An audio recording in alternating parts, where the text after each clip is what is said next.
All right. Welcome to another episode of Leave It on the Line. I'm your host, Chef Jo-Jo Doyle, the founder of Extreme Culinary Outfitters, the brand that you will find underneath your chef coat and on your back, whether you're at work or going out. We hopefully are the ones that know the sacrifices of what it takes. That's why we're called Extreme Culinary Outfitters, because it is an extreme business. And in Leave It on the Line, we take a look and a deeper side of understanding of what it takes to make it in this business by interviewing people that do it every single day. And on this episode, we're going to be talking to Miss Ali Flecki. Thank you, Ali, for coming aboard. Now, I guess to say it the least, it's been we met 2 years ago, I think, right? Was it 3 years ago? No, I think actually, probably 3. 3 years ago, easy, because 5 years ago is when I met Josh, and I think I met you at a Ducks and Tucks maybe that year or a year later. And like Newport Food and Wine. Newport Food and Wine is where it was. Now, for those of you that don't know, Ali, would you take the time to introduce yourself to everybody? I'm Ali Flecki. I don't know That's other part. I don't know what I do. Where are you working now?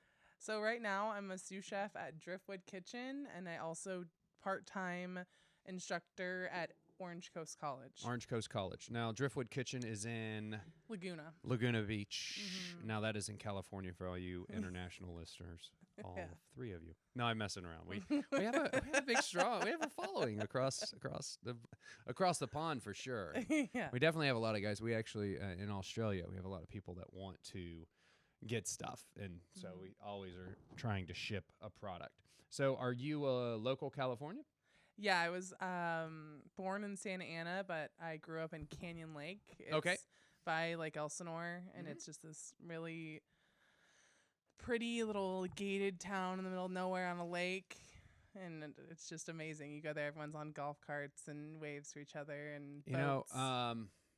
Myrtle Beach is like that. Everybody rides around, or is it Hilton Head? One of them, everybody rides around in golf carts everywhere they go. Now, where is this? I want to move where you're talking about. Yeah, it's amazing. It's called Canyon Lake, and it's by Lake Elsinore. It'd be like if you're heading to Temecula area, but you don't get quite there. Yeah, I know where Temecula is.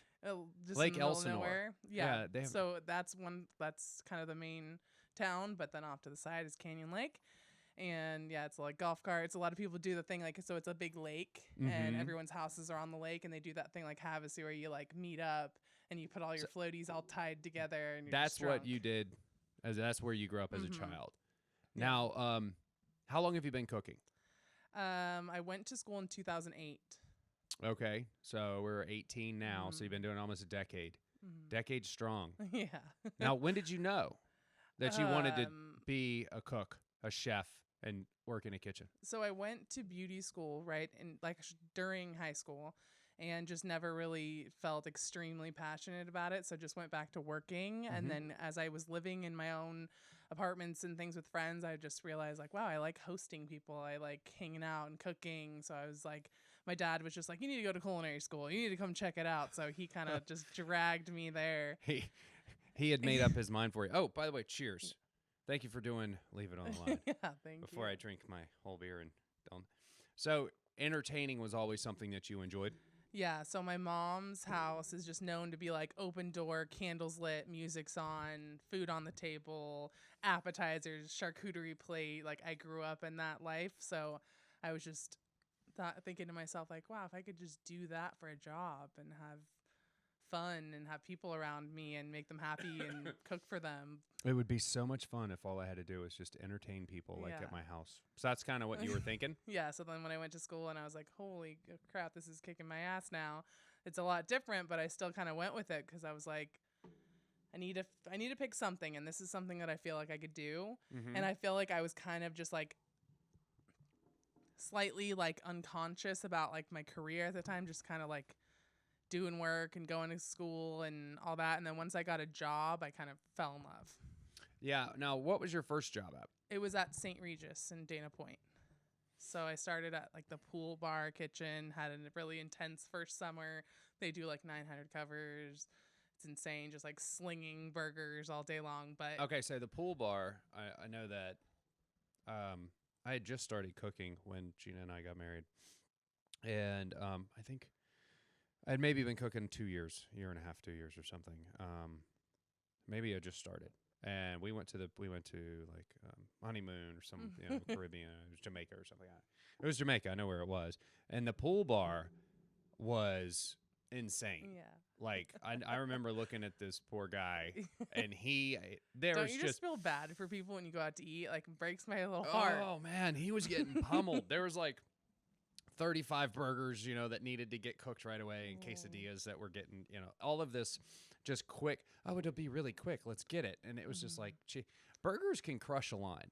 Yeah. Not a lot of people think that. Just all the little things to stack. Yeah, especially if you're not a burger joint. If it's in addition to, it definitely can, like, because nobody gets their burger just plain, right? Yeah. This person has no onion. This one has no tomato. Mods involved. There are so many mods. So you got basically your teeth kicked in for summer and immediately loved it. No, at first I was like, I don't know if this is going to work out. This is intense. And then I just kind of stuck with it and met some people that I liked to be around and learned some things. And so I felt like a little more confident every day. And then just kind of like, okay, I'm getting into this. I'm doing okay. And then I got hired as an actual like full time, because this was a seasonal position. Then once I got hired, I went upstairs to their like 3-meal restaurant called Motif at the time. And that's where I feel like I actually was like, okay, I'm in it. I'm for real. I'm an actual line cook. I loved all the guys. I'm doing it. Yeah. I'm doing it really. Like, that's, once you, like, the uncertainty time is so weird, right? I always tell everyone, like, stick with it if it feels uncomfortable at first, because then all of a sudden you get like, I don't know if confidence is even the right word, but like you start to learn something and then you're actually like feeling okay. You feel like you can get yourself out of problems. Right. And that's when, to me, I felt like, okay, this could actually work, because I'm like, I can figure things out now. If something's burning, if whatever, I'm starting to get the hang of this. Of course, not perfect, but. It was, when did you start to feel a little bit, was it the summer, or was it when you finally went full time? When I went like upstairs to being a line cook, and not eat right away, it took, months, and it was the whole summer again, another round. Okay. And once I kind of started moving away, I was on salads, the beginning. And then once I started moving into like saute and things like that, I was like, okay, I'm feeling good. I'm feeling better. It was like it just kept getting better and better.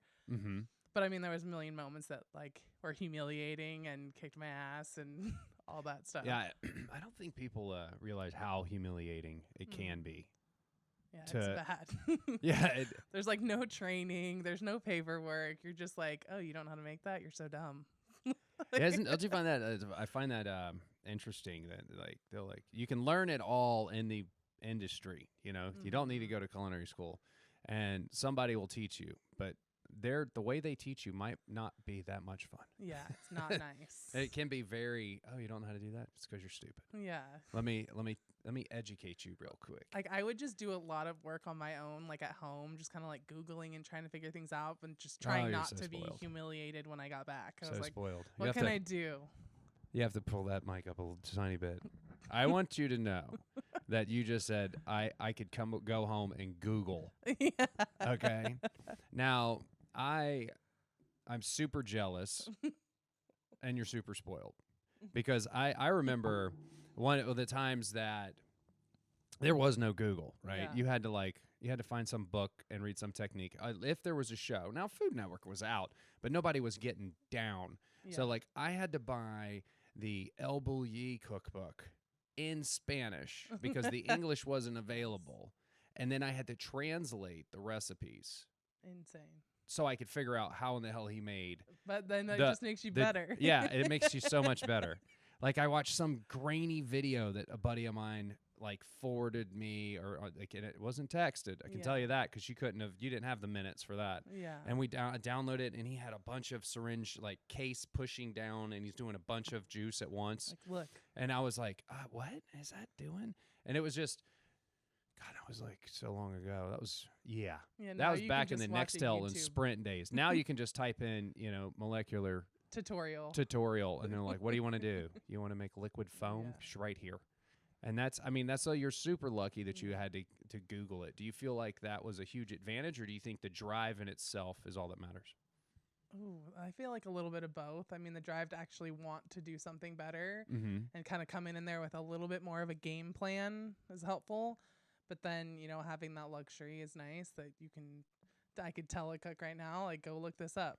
I Right. can direct them to that. It's a source. Go look this up. Just Yeah. recently, there's a young man named, I think it's Justin Kana. And he's a young guy.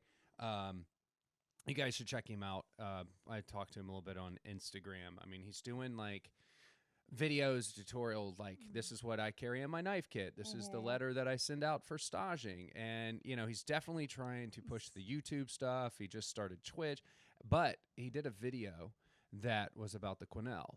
And I was like, I had some people, it was something that Chef Richard and I were talking about at work, and he's like, they don't even know how to do a quenelle. And I'm like, what? Is it? And he's like, you yeah. can't really learn that from a video. Yes, you can watch the video, but you have to physically So, do it. you know what? His point, his video was awesome because he's like, okay, I used to get my butt kicked making these quenelles when I was just dodging at the French Laundry. Apparently, he worked at the French Laundry for a little bit. I don't know how long. And he's like, I had to make like 50 of these quenelles. And he's like, the way you can practice is like, you don't have a Paco Jet at home and ice cream melts. He goes, $5, Crisco. He goes, and the video is him going to get it. And then he just puts the spoons in hot water and he does one off the side and he does it over and over. And I was like, you know what? If that video would have been around 20 years ago, that would have saved my ass. And maybe just gives you like the comfort, like you saw someone else out there trying like you were. Well, you know what? What I like about the guy, and he's real, like he says he got the jitter quenelles out of the way. And when he's shooting and there's like 8 of them on the cutting board or on the sheet tray. Yeah. And he's like, so now that I got those out of the way, now watch. And you're like, okay. So it's not like, look, because you remember it's like fluting a mushroom or, all those techniques that are just you do them once every 10 years. Yeah. So you have to reteach But when the guy yourself. shows you, right, and he's like, and then next thing you know, it's like, oh, and you're like, oh, okay, very cool, thank you. Yeah. Or it's like, them working the station or touching the steak, and you're like, what is he doing? He's just touching the steak and he knows what the temperature is? Is that even possible? And then those eventually. videos are so fascinating. I wonder if I would watch them even if I didn't cook.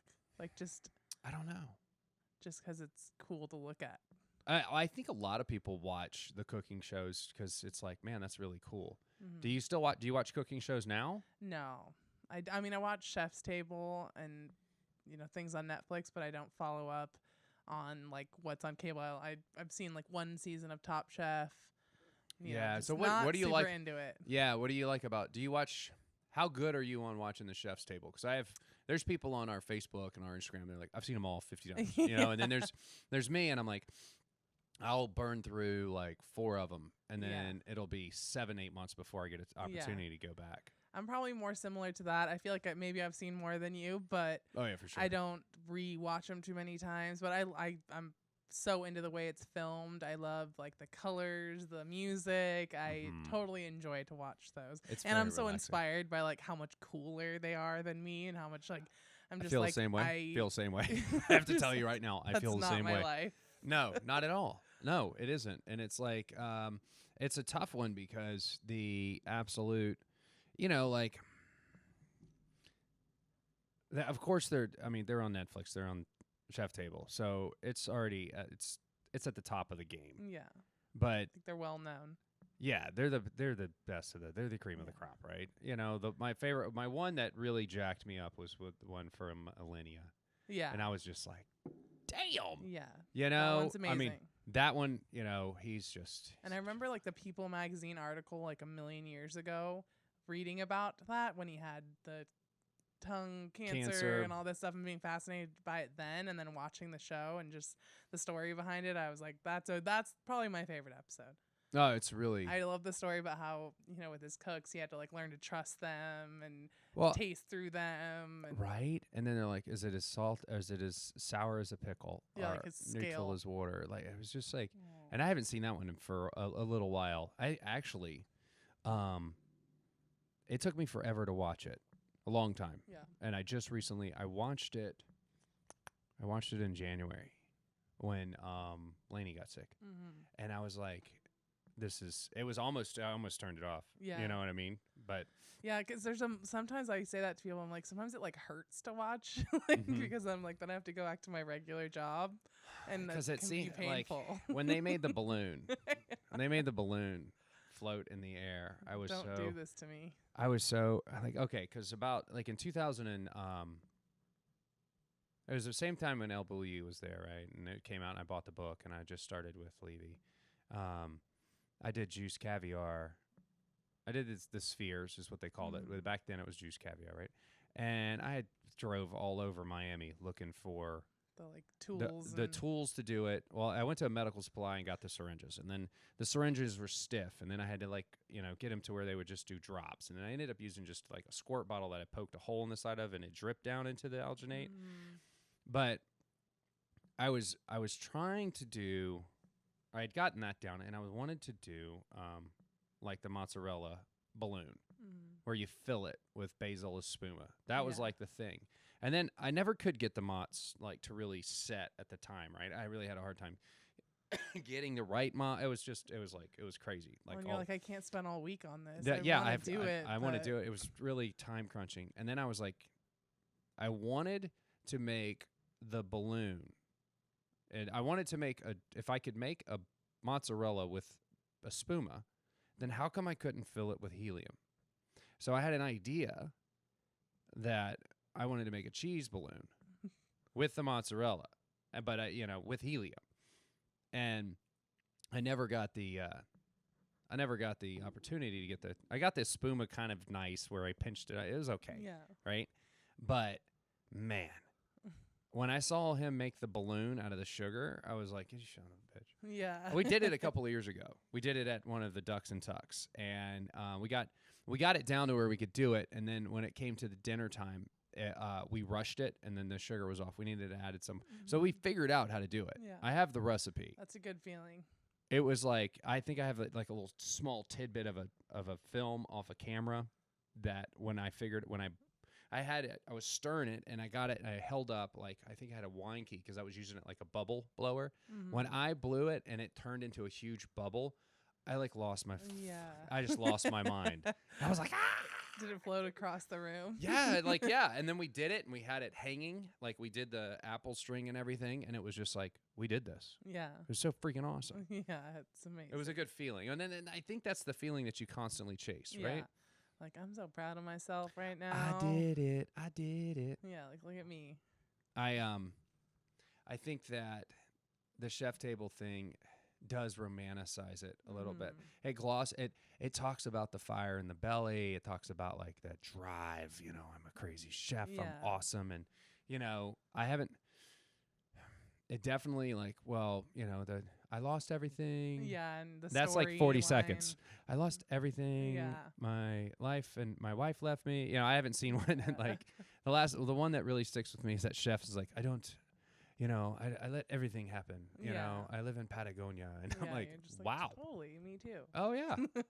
You just do whatever you want, huh? You have 16 restaurants. On the newest season, there's the one that just came out like weeks ago, and Christina Tosi, like the Milk Bar, like pastry. Yeah. That episode was good because she didn't have like a deep, dark storyline. It was just like, I lucked out. I met good people. I was able to cook what I wanted to cook, and it's just like, bubbly. Thank you. Thank you. Thank you. Okay. There's hope. There's hope for some of us. I recently just heard, because I think she's married to Will. I'm pretty sure she's married to the GM, and I could be completely off, the GM of 11 Madison Park. I don't know that. I know that restaurant, but I don't know. Yeah, somebody just recently told me that. And I heard him talk. Dude. Let me tell you something. I was in Cornell a couple of weeks ago at their HEC, which is like their Hotel Ezra. Every year they have this thing. The people there that go to Cornell are completely, like, they're just all badass, right? And the keynote speaker comes out, and he's like, he just was awesome. Yeah. Like, he just talked about things in a way I was just like, I want to come work for you. Yeah, like, you're so passionate.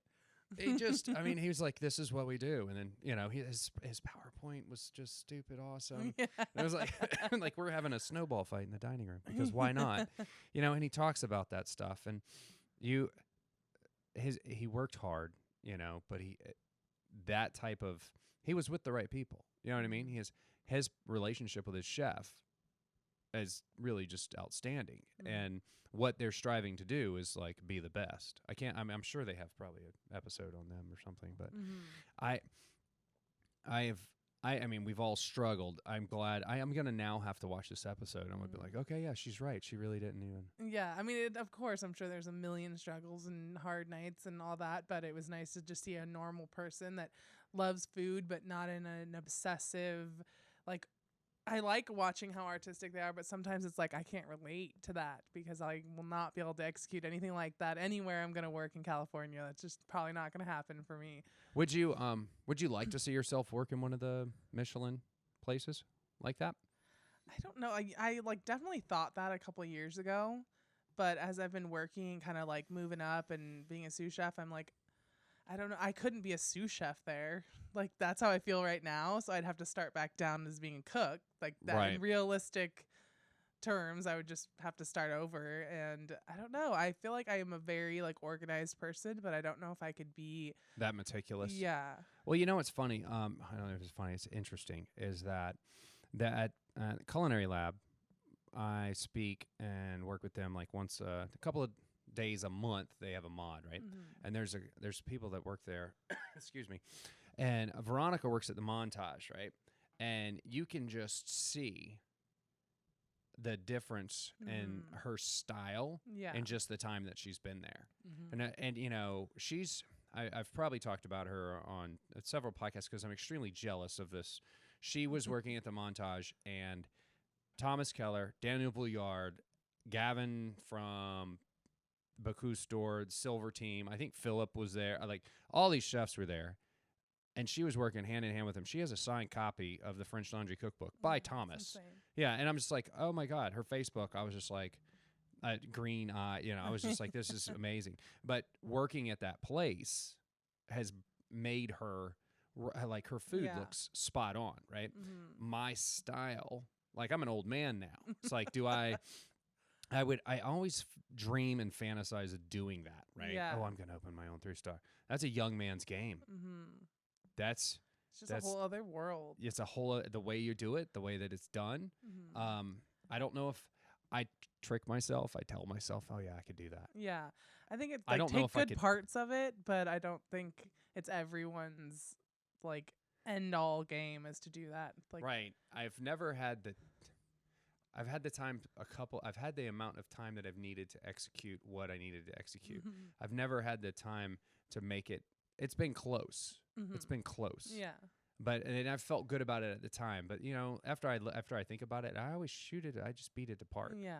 I beat it up. I feel like it'd just be hard to keep the balance. Like you have 4 kids, like Michelin star restaurant. I don't think that balance would be there for you. Like, well, I just said, you know, I would always, I think what would be important to me is I always have to have a lot going on. So like, you know, chefing at the Honda Center, then, you know, of course, we're doing a podcast in the middle of the night almost, and then I'm doing the shift drinks, plus we're trying to ship out shirts, and, you know, we're dealing with any of that stuff. So, plus we have practices, and so, Michelin star restaurant might not be in the cards. Yeah. What's in the cards for you in the future?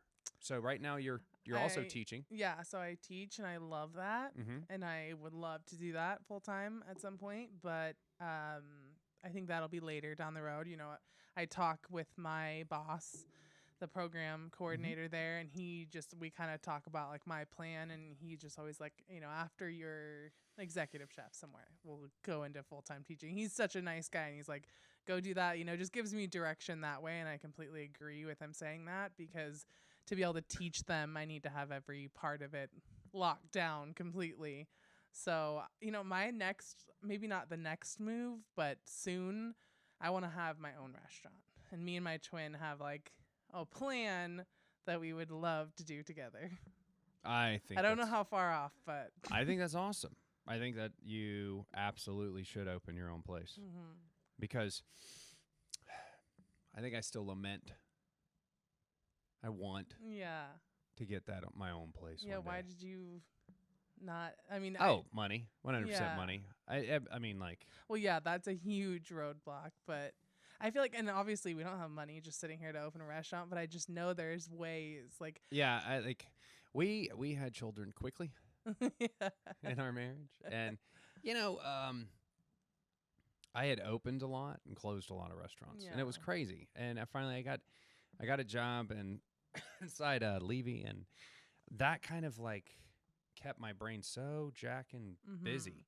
I was And it's fucking almost like you own the restaurant. If you're an executive chef somewhere, without the money side of it, you're running the restaurant. you're so running it feels so like yours. it allows you to kind of feel like you're Mm-hmm. in charge and it's yours. But I have to quit my cousin's like, you know, he has his own, they have their own company. He's like, he's like, it's the greatest feeling in the world to work for yourself. And I'm like, huh. You know, everything I've had has been very close to that, but not that. So would I? Maybe one day. But I mean, that's why I'm telling you, just go do it. Do it. I'm just now kind of thinking, I used to just push my sister out because she's wanted to open a restaurant for years. And I was like, I'm not ready. There's no way. What? No, we can't do that. And then all of a sudden I was like, I know how hard I work and I know how much I would give if we ever had something together. So I think we could do that. Just kind of like it just switched for me. The switch is super important. You know, not everybody. Once you make the switch, that's when things start to change for you. And it's like I kind of equate it to running. So for all you guys and girls that are out there, it's runners. Well, like you runners, right? I hated running. Hated it. Hated it all the way up until a couple of years ago.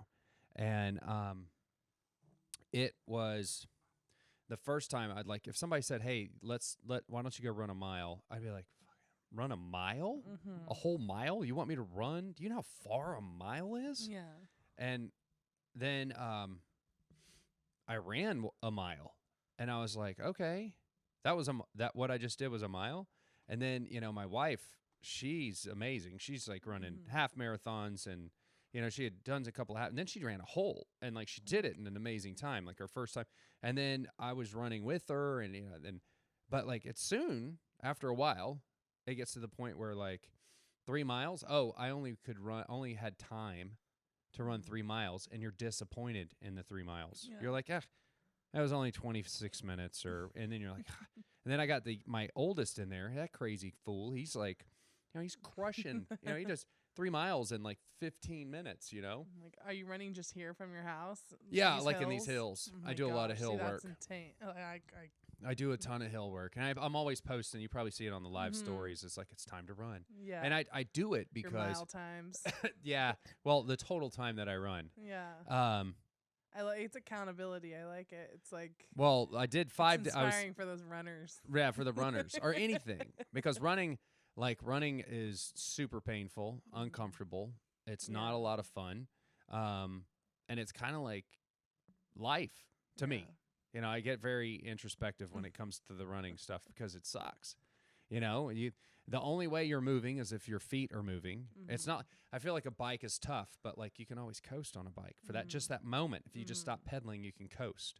Yeah, where the running is the running is like, it's like if you stop, it stops.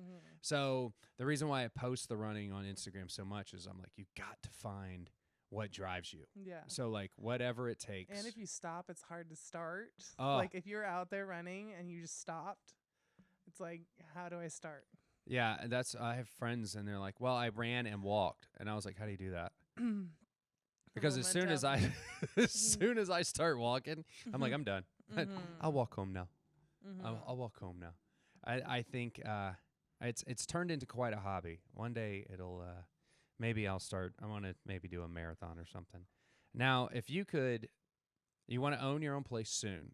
Yeah, I mean not tomorrow, but you got a plan. Couple years. We have, you know, it's our thoughts and things down on paper, but nothing fully set yet. We just have like, you know, her and I both hang out a lot and we go out to eat and little things will just be like, and we're not doing that.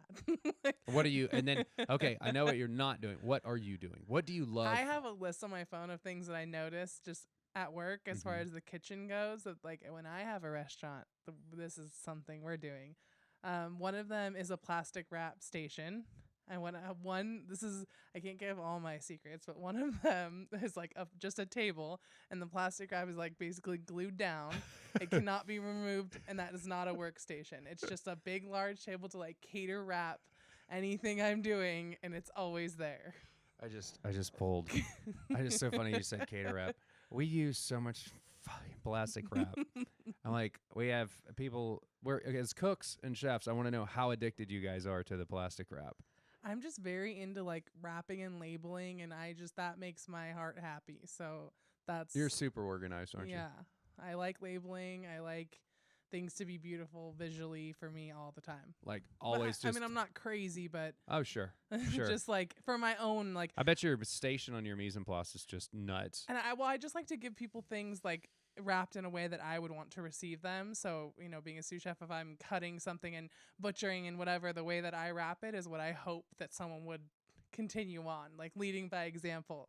And I like to be a certain way and labeled a certain way, and just like the worry of like health department, things like that, are the real stuff besides just like visuals that I like. Mm-hmm. It's just like part of my day and part of my life. So if I had a plastic wrap station, it would make it just Are you one for the plastic wrap container where you drop the plastic wrap in it and it's got the blade? It's not the box that it comes in, but it's the purchased container. You know, the big one. Have you ever seen those? No. What is what is this you speak of? It's like you take the plastic wrap that comes in, and it's like whatever size you order. This plastic, the outside hard plastic container, it goes in that, and then there's like suction cups, or it's heavy, and then the razor blade cuts it or tears it, but it doesn't. It's like a super heavy duty box. Okay, I've never seen one in person. Oh, they're pretty cool. I always, like, if I'm running the kitchen, the first thing I do is I duct tape around the plastic wrap box. to like hold it together. Before we even destroy it, I tape it while it's still in good shape. Yeah. There's a couple of things I do. I save all the rubber bands from asparagus. What's the future for the rubber band? Just anything? Yeah, anything. Rubber bands are extremely useful. Yeah. And I have his toolbox. I don't have a knife roll per se. I use a knife roll when I go small places, but typically I drag this stupid toolbox around that I've had for years. It's on wheels. It's like a 2-story toolbox. Whoa. That's nice though. You can have like bottles and cutters. Yeah, and things that don't fit in the It used to be full of like all sorts of fun stuff. But over the years, people take it. I'm watching you. And then, I leave it, or, all sorts of stuff. But the rubber bands, I find, are great for putting around the end of the beat-up-ass tongs that open way up. Yeah. I put springs no left. springs. So it, like, are the ones that are super sprung, and then, like, it's giving you carpal tunnel to, like, use them on the grill. That's the best. And, like, so I throw a couple of rubber bands around that, and I don't have to fight as hard against the tongs. Yeah. I learned that from a grill guy I back love, like, in the day. character. The other day, someone asked, a cook was like, "Can you grab me some tongs?" I'm like, which type do you want? There's the super springs. There's the no springs. Like, what are you feeling right now? The length, like, there's a lot of options. I need a heavy duty, like 8-inch. Like I don't want it to be the light salad tongs that are 50 cents. Yeah, I need those $9 with, like, ones. The little I hate metal piece on the bottom that you're supposed to lock it with. I don't like those. I don't like the locking thing. We have them here at the house, like at home, because they fit in the drawer. I don't like it. Don't like it. And I don't like any with rubber on the end. Get out of here with that rubber. Side. Oh, it drives me crazy. Yeah, there's everybody. I can't wait to hear what other people think about all the tongs. Like, yeah, we always get on some sort of tangent, huh? Oh, no, that's the best. You got to have the lock ones. Now, do you let people carry their tongs in their pocket? I don't mind that. I don't think it's whatever's going to make you work faster and better. If that's what you really that one need. gets me. That one gets me when they carry the tong in their pocket. Much, so if I think saw it, I might be dating myself. Yeah. Like at the back of the pocket, there would be like the steak. He'd pull out a pocket. Okay, flip so you're it. saying in the pocket. I was thinking on an apron string. No. Okay, no, I don't know. I've honestly never seen that in person, but I came up in the I'd be weirded out by like the 8-10 years before. And things in the pocket that would gross me out. Do you have any hobbies? Oh my gosh, I would say like cleaning, hanging out with my family. I'd like to do artistic things, like, I don't know, painting, things like that, but I don't have a lot of time, so I don't have it makes me sound like super lame, but I don't have a major hobby. Well, I mean, you don't really have to have a major hobby, but if you could, how about this? If you could never work in a kitchen a day again in your life, what would you do? Oh my gosh. Well, immediately I would say teach, just because I really enjoy doing that. But What would right you now teach? I'm teaching culinary. Yeah, you're so teaching if culinary. I wasn't teaching culinary, I don't know. Maybe something in, as my sisters both have kids, and I really love being with them and being with the kids, and I find that I'm So like au pair? yeah, maybe something like that. Maybe just like a personal assistant. Like I feel like I'm good with working with other people and kind of anticipating what they would want and need, and I like enjoy that kind of thing. So maybe something in that direction. That's pretty good. That's so hard though, because it's like you go to school for something. I don't picture myself doing something else. There's only like we've done a lot of these. Well, we've done a lot, but we've only been able to like get a couple up. Technical difficulty, guys. We're working on it. But I've only had like it's such a stump of a question. What do other people say? Chad said he'd be like a hunting guide, like in Montana or something like that. Other people are like, I don't even know. I guess it would be like, do I get to know what I know now, or if I had just not gone the cooking direction at all? Those are just like separate like brain. if you got the call and they're like, you can't cook anymore, what would you do? Yeah, I think teaching or taking care of kids is probably, I don't know what I'd do.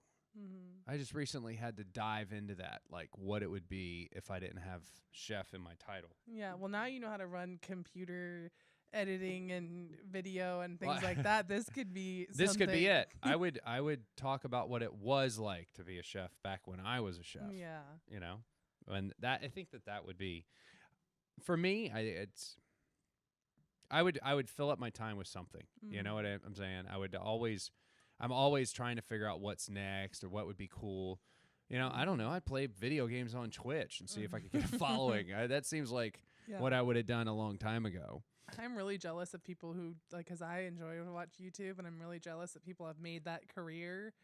And I'm just like, whoa, you get paid to make videos, and it'll be like vlogs just like about their life, and then going to the store, and I'm watching it. Like, yeah, do you see yourself ever doing a vlog? I don't know.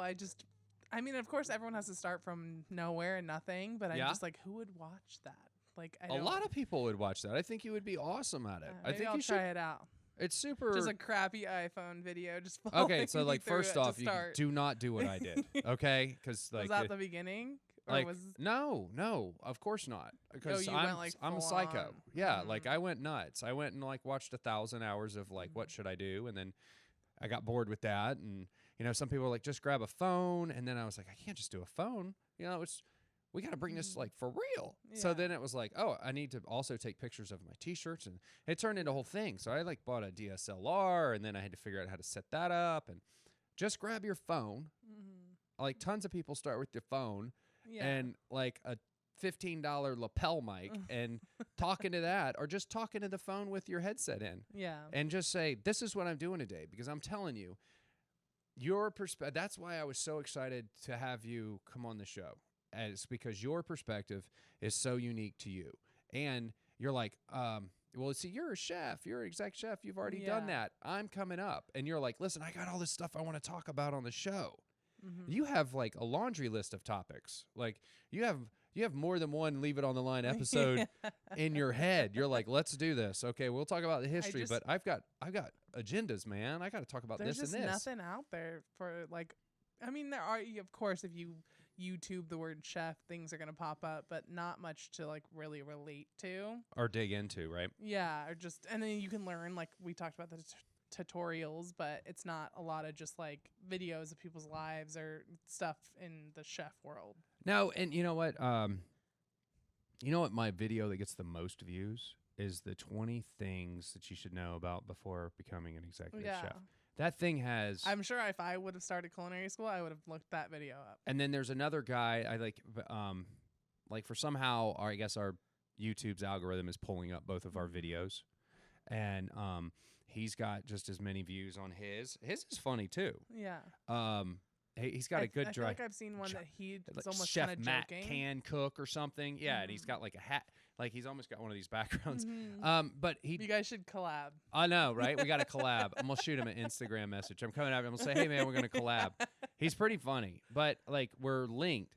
But there's so much more. Like, I feel like that's the short list. And like when we first posted that to Facebook, I love that video, by the way, because it's like, I mean, the original list is like 50 things, and it's all the stuff that you relate to, right? And I've seen it. I put some of my own stuff in there, but we all kind of, I guess, martyrize or like, we work so hard. Yeah. You know, there's that, but then there's like, I did the video just recently where it's like, why I love being a chef. And it comes down to the people. Yeah. You know, for me, there's 10 reasons. I could have done 50. You know, but like just our perspective is so different. It's a very different job. You like when you start, it's not like the usual, like, I mean, a lot of people clock in and out and that's normal, but then you just start off and it's like physical, like creative work. Like it's not like go get your coffee and like slowly get in. It's more like you walk in, it's kind of tense already. Like someone's mad, someone's here. There's just a lot of like stuff and emotions already in, and so somebody's already pissed off. Something didn't show up. Somebody said they were going to order something and they didn't. Or like it's just crazy. Like I work somewhere with breakfast, so if I walk in and breakfast it's just is nuts. Going off, and we do room service, so I'm just like, good morning, everyone. Like, I don't even say, most of the time I walk in, I'm just like, whoa. And I don't go and greet every single person because I'm just like, I'm here. You guys are here. Okay, let's just go. We just start going. Yeah. And then after the rush, I'll be like, what's up? How's everybody? Breakfast is such a nasty little thing. I knew guys that just want to open a breakfast spot. They want to go and do breakfast and lunch and be done at 2 and go home. Yeah, that sounds like the dream, but I feel like people during breakfast are not fun to deal with. Fucking breakfast, man. Yeah. Nothing will jack your shit up more than not having somebody on toast. Yeah. I've never, I mean, fuck, every plate. I remember every damn plate came with toast. I ran this. Did you use a toaster? Did you put it Oh, fuck no, I had a conveyor toaster. And it's still... Because that's what I find fascinating. Everyone does it different. Like St. Regis, they had a conveyor machine, but then where I'm at now, they put it on the grill, which like sounds funky, but it's really good. So I'm just like, I support it. It's up in 2 seconds and it tastes really good. They just grill it real quick? Yeah. That's not bad at all if it fits their little... I showed up... See, I had one of those jobs where I was replacing somebody. Because... You guys, there's only 3 ways to get a job as a chef that I found so far. 1... Sabotage. Well, yeah. You are getting a job from somebody that has already been fired or is going to get fired. And they just come up to you that day, like that person got fired, and they're like, so you want their job? Yeah. You interview, and they're gone, so they don't have one, or you're there. Or you're actually going to work at a place that's just opening. But you're either replacing somebody, and then when you replace somebody, either they were doing a great job and moved on, and if they've moved on, they're doing bigger and better things, so you got to fill those shoes. Yeah. Or you're replacing somebody that was, like, fucking up. Yeah, those are your options, right? And it's hard to do any of those. It's almost easier to get the place open, but an opening's super hard because you got to kind of go through those growing pains. So that's how it happens. Either you're opening a place that's never had a chef, and it's your own, or you're replacing somebody that left or got fired. There's not really any in between. I know a lot of jobs are like that, but I came into a place and the toast, man, I had never worked a breakfast joint because I worked all like high-end dinners. And it was like my 3rd day, and I was like, holy shit. I was expoing, but toast was not the expo was on toast as well as expoing. That's the way they had it set up. And dude, I couldn't get the toast in the toaster fast enough for the plates of the omelets. And the plates are so, if you have any kind of like grand slammy type plate where it's like you choose the egg, you choose the meat, you choose the toast, you're like, when it starts coming at you and you have to just figure out which plate is which, it can get intense. Shit. Like, right? Like you think you're a smart, capable human until you have 20 plates that all have like 5 different types of toast, and you're just like, is that wheat? I can't tell. Oh my God. Okay, it's a ham. Is that a ham with a Denver omelet? Or is that ham with whites? What is that? Ham whites with wheat toast, no butter. Got it? And then you're like, you send it out with white toast. And you're like, Arr! Yeah. Like now we just have to give out free toast all day because I keep messing up. I keep messing up. We're going to have to give, okay, wrong table. And then it's just a lot of sauces. Like breakfast I'm sorry, it's not fun. Like, I mean, of course, it can be a good day, on a Monday morning and it's relaxed. Right. It's 100%. Great. But on the other 100%. days, and you're just like, they need Tabasco, they want Cholula, they want this, and you're just like, and it's all just feels so like ghetto and yucky and just kind of like eggs. Like I just don't have that passion for the breakfast. No, it definitely is not as the breakfast can be hard. I think there's a certain type of cook that can do breakfast. Yeah. But I do feel that if there's any cook that I come across that has worked at a Denny's, a Waffle House, They're skilled. They're badass. Like I can't. Have you ever been to a Waffle House? You're Yes. a California girl, okay? Yeah. That's right. You also you have been to the Waffle House because you traveled a little bit. I'm a traveler. And what did you think your first time at a Waffle House? I just, I mean, I have low standards. Number one, when I go out to eat any place, because I'm just happy. Hey, to not Waffle be House at is work. good. But I just mean people like, are gonna roast let me my just ass, but start with I that. like Waffle House. Yeah, no, I Mofos. do too. I That's like it. That's what I'm about to say. First off, let me just say I don't have high standards, but I loved it. I loved like just the things that I had heard about before, and actually getting to finally have it and just be like, yes, I'm in it. Like I'm finally getting this thing that everyone's talked to me about a million times, and I loved it. I grew up in the South, and I grew up in Waffle Houses. And there's one thing that my dad was like, "What's you gonna be, a Waffle House cook?" And then one day I was like, "Dad, let me tell you right now, Waffle House cooks are badass. Yeah. Right? You know, they might be half-ass crazy, drunk alcoholics, or they just badass dudes. And I don't most know. of them are open like all night, so that's a whole other There's thing. like drunk people coming in There's there. 2 servers. Mm-hmm. It's like 60 seats, and there's 1 cook. Yeah. And then they yell the order at them.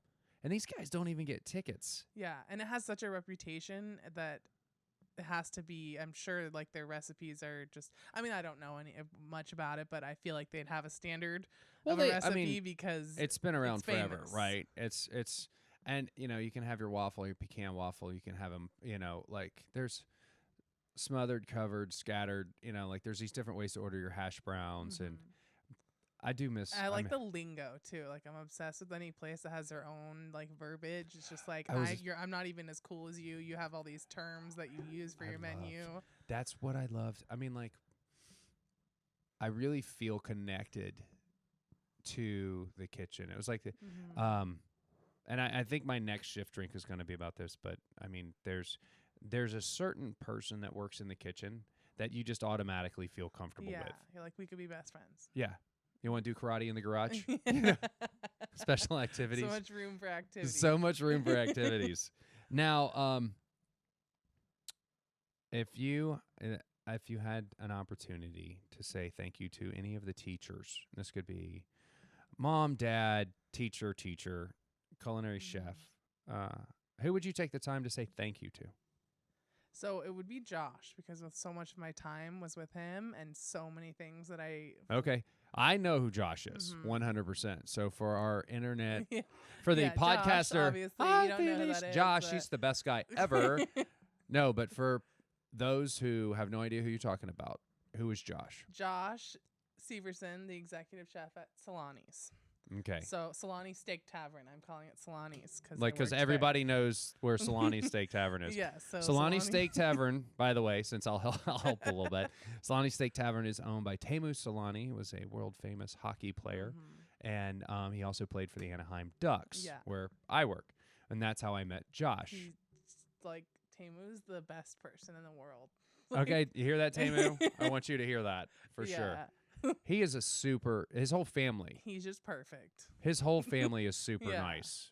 They're great. Like his kids worked at the restaurant. They're an amazing family. His son just won like the national championship for hockey or something on like one of the teams in Santa Marita. It's good stuff. Hockey fans would always ask me about him, and I'm like, I don't follow hockey, but he's perfect. He's an amazing owner. He's the nicest person.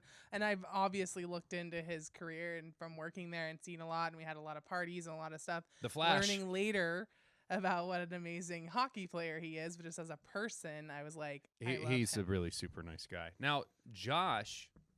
Yeah. When did you meet Josh? I met him when I started at St. Regis. So he was my chef at St. Regis and learned a lot from him there. And then when the Solani Steak Tavern was happening, he was interviewing, and he just was like, Ali, I'm going to start at this restaurant. You got to come with me. And I was just like, okay, whatever. Whatever, let's do it. So I loved him as my boss. I was like, of course, whatever you're doing, let me know. And I was so open-minded, just a cook. I'm like, I want to learn. Yes, let's do it. And then, so I went there and he was the executive chef and I just learned insane amounts from him. Like, he's really talented. I think of him with like everything that I do, everything that I know. What would he do? How would he do this different? He's so talented. Yeah. You guys, I mean, and for the people that, he worked for Colegio for a while, right? Yeah. And like, we're going to have he has you an on. Intense resume. I can't wait to have you on. You just got to commit. You got to commit, punk. Where are you? Yeah, where are you? We're going to have, we'll have him on. Yeah, we'll have Dad on. And then we'll have both of you on at the same time and talk about, because I'd love to explore the dynamics between chef and sous chef. Yeah, we had a lot of fun together, and I loved like getting to know him and knowing his style of cooking and just how to set things up to make him more successful. Like I really loved that moment of him saying like, we're gonna do this tonight, and I knew what to do. I knew what cutting board, what knife he's gonna want, what he's gonna want to do, what's the garnish, all that stuff. I just loved it. We went to dinner there, and it was so amazing. Yeah, he's very generous with like. It was just so amazing, and it was like, as a chef, you don't get that many opportunities to go out with your significant other, and he had been busting my chops forever about not coming by. And we got a day. I was like, "Come on, babe. Come on, Gina. Put your dress shoes on. Let's go. Let's do this." And we're like, "Okay, we're gonna go." And goddamn, it was amazing. Yeah. It was a phenomenal meal. It's one of the best meals I've had. It's good when they actually come through and make it right for you. Like a lot of people will talk and just be like, "Come in, I'll take care of you," and all that stuff. And you're just like, "Really though?" Like, but Josh is real when he's saying it. For reals though. Really, for like real. I can remember that night and like cooking and knowing that dude. He will let you know as a cook like who the person is and what we're doing and why we're doing it, and you start to just like take that on with him and just know like I remember just being like, and I could do this and we could do this and I'll make a mini version of that. Like he has fun with it. He actually like thinks about the person that he's serving and wants to execute it in a way that's going to be more enjoyable for them specifically. Like he'll figure out like who someone is in the dining room, if they're a two top, and what would be better like placement wise for them, or if they're a large party, or maybe they're business partners and they don't want to share something, he'll split it for them. He looks into things like that. So it was always so good. Really fun. He's so good. Now, let's get a little utilitarian. What is your favorite piece of equipment that you use in the kitchen? Ooh.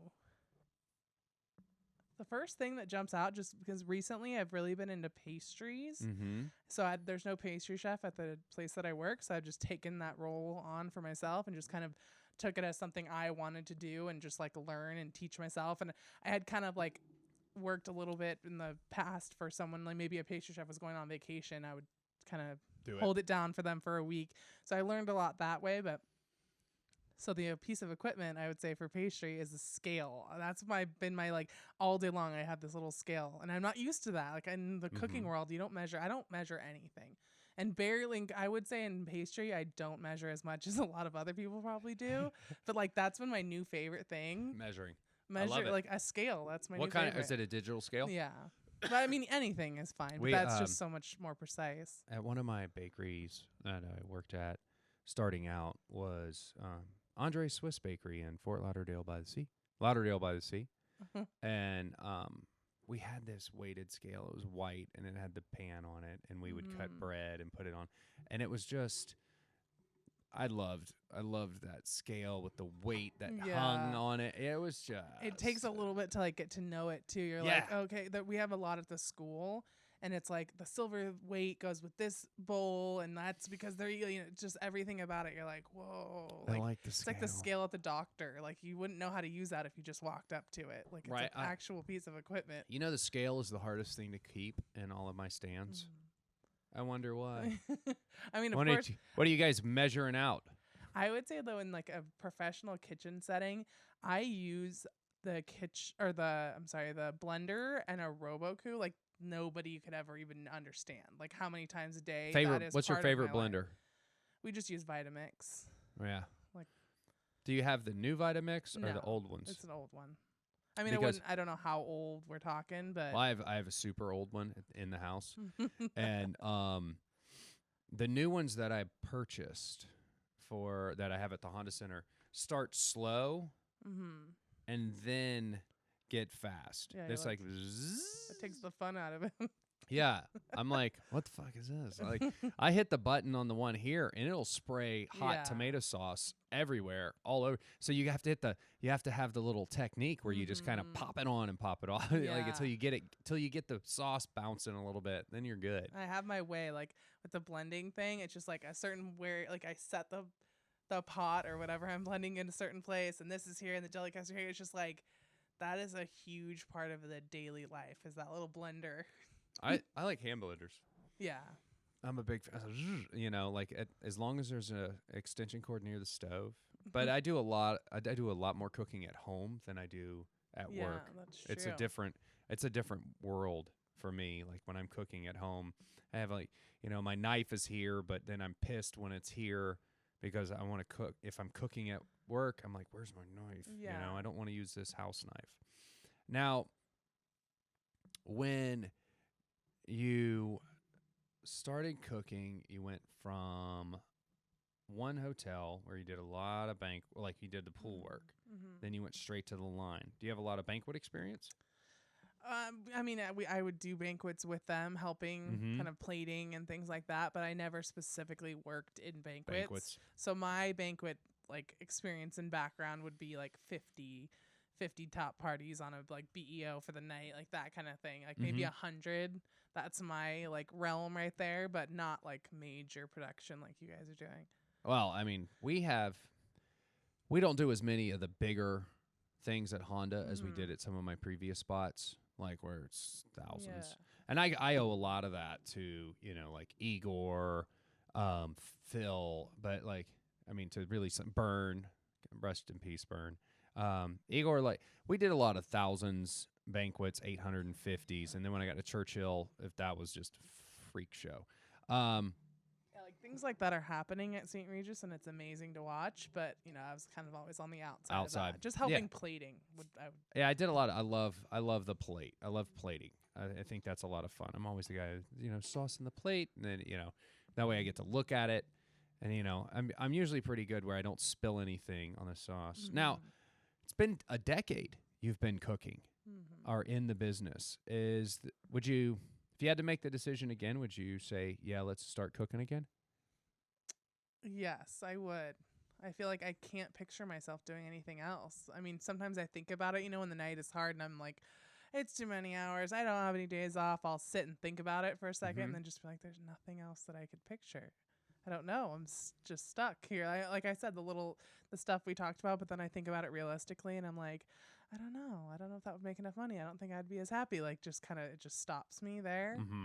And I really enjoy it. And I like how different it is than anyone else that I know.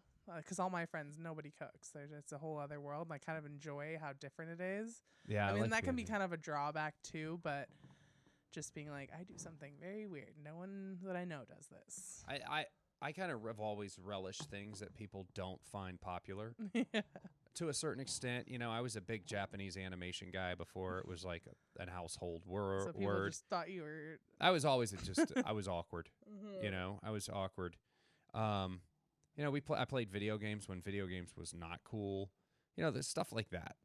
I think in hindsight, would there be the other things that I would have done? Probably, but man, I tell you what, this is what fills me for real. This is like, when I get the opportunity to make the food, or not only, I think I've graduated from just like not only making the dish, but I've become to the point where it's like helping others figure out what they want to do in their path is really kind of started to be in their path on being a chef or being a cook. That's really what's been for me the most fulfilling. Yeah. So I don't think I would change what being in the kitchen, but I definitely think that moving forward, it's going to be a different outlook. Yeah.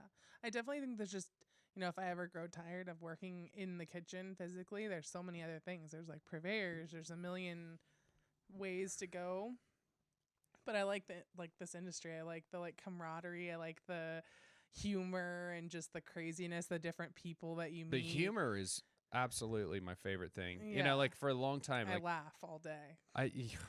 I love the people. You want to hear an effed up story? You want to hear some shit that's just going to make your eyes water from crying so hard? Talk to a cook or chef or somebody, a And just, like, server or a bartender. weirdness. Like they can have a DUI that morning and then like maybe they'll still show up and just like it's not normal, the stuff that goes down. And anybody you tell that story to is going to be like, and you kept them as an employee?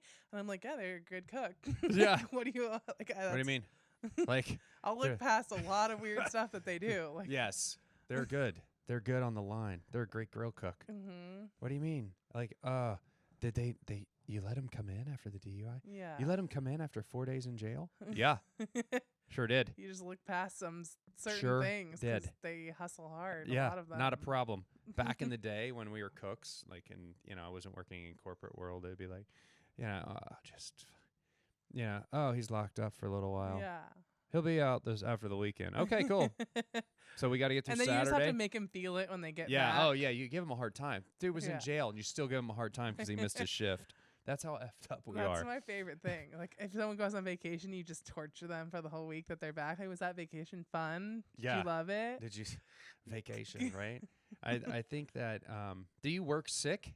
Have you graduated from the I need to take care of myself yet, or do you still I like do work. I mean, I do work sick. I would say if I was like throwing up, then no. But a little head cold? I mean, right no, now I have a yeah. head cold. I've had a head cold for like 10 days. yeah, I like get up and run, cough up some crap, and then it'll be all right. It'll buff I feel out. like I'm tough. I don't even believe it's happening. Yeah, I am I getting ignore sick. it. I'm just like no.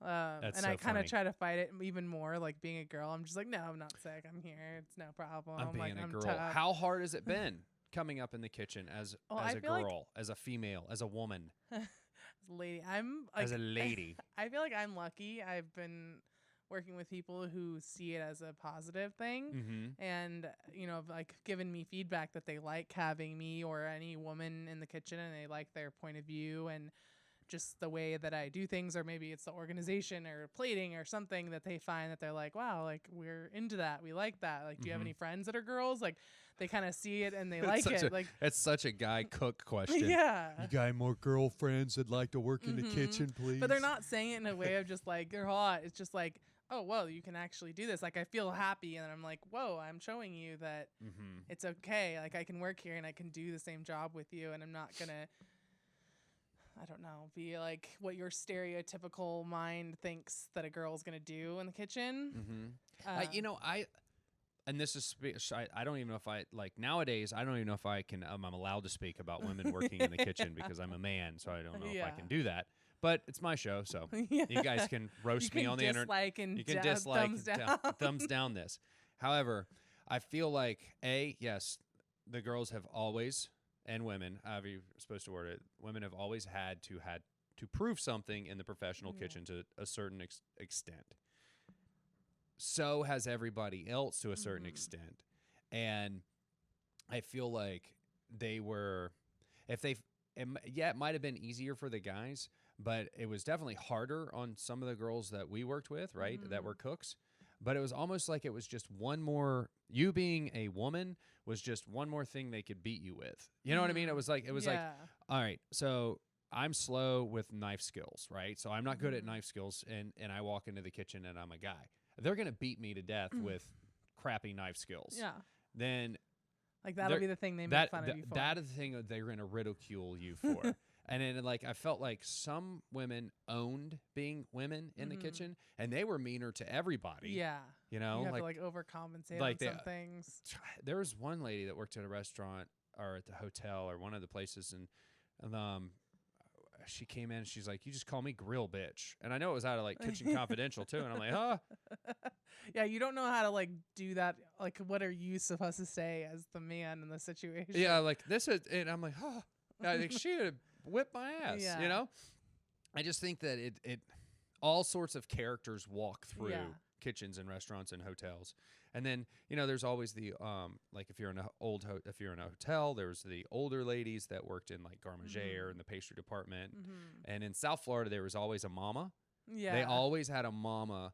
That's mama, you know, like either she was from Korea, she was Creole, like Haitian or Dominican or Guatemalan. She was this older lady that worked, and this is what she did. She made all these things and she did this, and that was it. So I love those kind of people that are just slow as hell, but they're like the mom, and everybody just knows like the car only goes 50, and that's what she's doing, and we're gonna just be okay. She basically can't get fired. We're all just dealing with this. Like, yes, my favorite. Yeah, like Mama comes in every day at 9. And she's scheduled at 7, but Yeah. she comes in at 9, and we just all are okay with it. We just let it happen. Don't worry about it. Oh, it takes Mama 46 hours to make the salads. Okay, that's just what we're dealing with. She's wedged her way in there.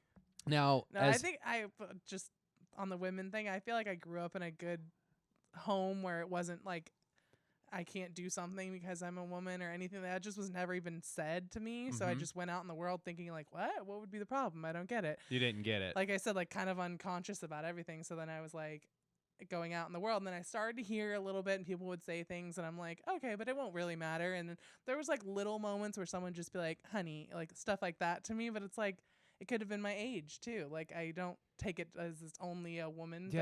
My partner, my partner Julie, she's often said things like that. I never thought about it that way. It just never was an issue for me because I never made it an issue.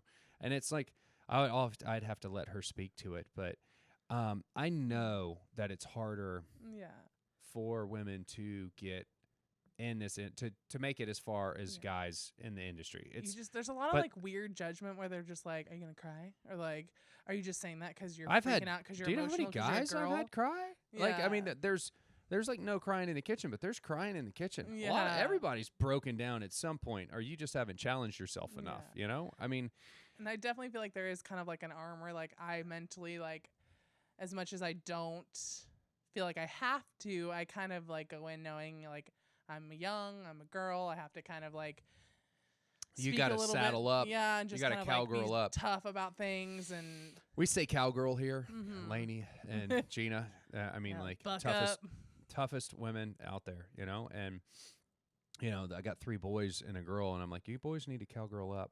Because like 8 seconds, it used to be cowboy up. That was like one of the things though that I was telling you about that I feel like would be a good topic, is not just like the things that are bad that happen to you or like the sexist kind of stuff, but just like knowing that you're a girl in the field that is like not originally for you. Like we talked about like the chef coats thing, how if you go that's a great point I want you to bring up. So like, if you went on like Chef Works or any company that sells chef coats, there's going to be a very small window of female cut chef coats, and it doesn't really matter. You can wear the male ones. It doesn't actually matter. But like if you're going in this female category and you see there's like 4 options, and then you go into the like male section, there's going to be 100 options. So you're like, okay, I'm not really like the one that they want, and it's like it's not really my job here. Look, and then just like all these weird little things. Like as a girl, I have this thing that, say it's like a company party and it's everyone's off that night and we're all coming to this party that's like social. I'm just fully aware, like if I come in and like my hair's down and like also everyone's just be like, ooh, like there's just this big like hoopla about it, and I'm just like, okay, like I'm not trying to do this for you. I wasn't like showing off, but it's like I have to be all self-conscious and weird about it and just be like, I am a girl. Like, yeah, there's just this weird, and maybe it's just me, maybe no one's gonna relate to that, but I'm just very aware of it. No, but it's like, all right, this is a lame attempt to relate to it, but like anytime that someone sees me at work not wearing a chef coat, they're like, oh my God, who are you? You look so different. You look so different. What are you wearing that's different? And I'm like, I'm not. Or like you go out and you wear they see you in a different outfit, and they're like, oh, hey, you got all fancy. Yeah, and you're like, it's a shirt. Yeah. So like I get it. I mean, but now you're embarrassing because it's like, it's just okay. Like if you're slightly insecure, they pick up on it, right? That's just little weird stuff. But then also they see you as like another one of those kind of women things. They think that you're gonna leave, like you're gonna have a baby and get married, and there's just this whole like. And I'm like, eventually you're gonna have a child. Like obviously you're just here for this amount of time until someone marries you, and like, I'm just like, God, okay, we're so stupid sometimes. And that's not everyone, but there's just these weird little things that happen when my like biggest one that happens to me the most is someone's like comes in like a purveyor or someone that wants the business, and they're like, is the chef here? Like, Boom. is he here? Is he here? Who are you, little girl? Like, yeah. And I'm just like, okay, like it's actually me, like. Yeah, you need to talk to me to Yeah. get to him or her. Well, actually, you worked for Josh for a long time. Yeah. So like Yeah. you so would long. come in and like the purveyors would come and they would be like, is the chef in? Yeah. And you're like, he's not gonna be here for a while. Yeah. You can if Like you can talk to me if you really want to. if you want an opportunity to even get into this building, you know, talk to me. What is you've kind of, I mean, that's such a awesome answer. I wonder how many people are gonna get into it, you know, Yeah, a with bunch this. of guys in the comments like, no. Well, it's like, can we get a comment, you know, like that? Say something. Say something. I dare you. I think that it's always been tougher, but you want the twist on this whole thing is right now, there's more women graduating from culinary school than there is men. So what are we going to do in 4 years? Right? Yeah, and Like, I think there the needs to be a balance. The entire industry is like, you're going to have a huge influx of younger women coming in to work in professional kitchens. And then you're going to have a blend of old guys like me, and I would probably be 50 at that point, or, you know, closer to 50. And then you'll have the people that are in between that. So in 8 years, you started cooking in 2010. Yeah, around there. So you're a decade in, so you'll be 18 years in, and now you have a bunch of young females coming in, and it's not going to be the same. And I've always found, this is what I've seen, that women chefs are extremely hard on other females chefs in coming up. Like if there's a female chef that's running a place, and she's got female cooks, like she's just busting. Busting it down. Because like she wants them to be better than and it's not, and it can be misconstrued. Yeah, like the pressure's on them. The pressure's on them because you have to perform. We have to prove them wrong. Yeah, like you're every woman. Like yeah, right have you ever worked with a female chef? I haven't really had like any cook for me that was a female, and I really haven't had any chef that was a female for me. I've always been the only one, or maybe one other that was in pastry, and we didn't work together really. So I don't have a lot to speak to that, but I do have there's instructors at the school that are female, actually more than males. So I have them, and they were my instructors when I went to school there, and I loved their point of view, and I felt like I didn't see them any differently or notice really that they were women, men, anything like that. I don't really know how to tackle the subject because it's so volatile. Yeah. And right? I'm in school, so you can't be more tough on any certain person in school. school. It's not like you can legal. throw stuff anymore, yeah. right? So maybe if I was in that real kitchen with another female, it might be different. I don't know. I mean, cause I can't really speak to it I know that I've seen other women be mean to women in the kitchen. Are like, oh, you don't know what you're getting yourself into. Yeah, kind of just like you, and it's like almost like you. Like you can't handle what I handle, but good luck. And yeah, and there's a podcast between Joe Rogan and Whitney Cummings, and she really talks about that in detail about how women can totally just crush other women in their like vicinity. Yeah. You know, if they're threatening. And they're like, whoa, there's a whole other culture out there. Well, but I've always been like, I think I'd work very well with another woman. Like I've heard and I've talked about these things to other people, and I'm like, I just picture myself. I think we would be like bad bitches. Right. I'm gonna tell you right now. So I love like some of the best people I've ever worked with across all the countries have mostly been guys, but there's some women chefs out there like I loved working with. Like a great mentor of mine, Patricia Wilson. Happy birthday! That was a couple of days ago. But Karen Robinson from Levy Restaurants, when we worked together, she was phenomenal. She did a great job. I mean, she was awesome. Donna Hunter, that girl, I love her to death. Yeah, Donna is amazing.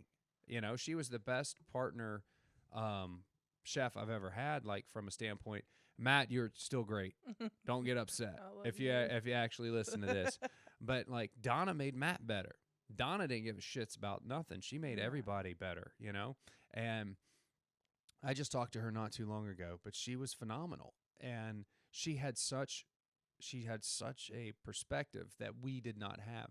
And she she's still one of the best chefs I've ever worked with. Now I'm going on 18 years now, but she's awesome. Yeah. And I don't think that I've worked with other guys that had the same perspective that would be as good. Mm-hmm. You know what I mean? Yeah. Like I would call her right now and say, "Hey, come work for me." Yeah. And or like, come work with me. Like, cause you didn't work for, like, Donna didn't work for nobody.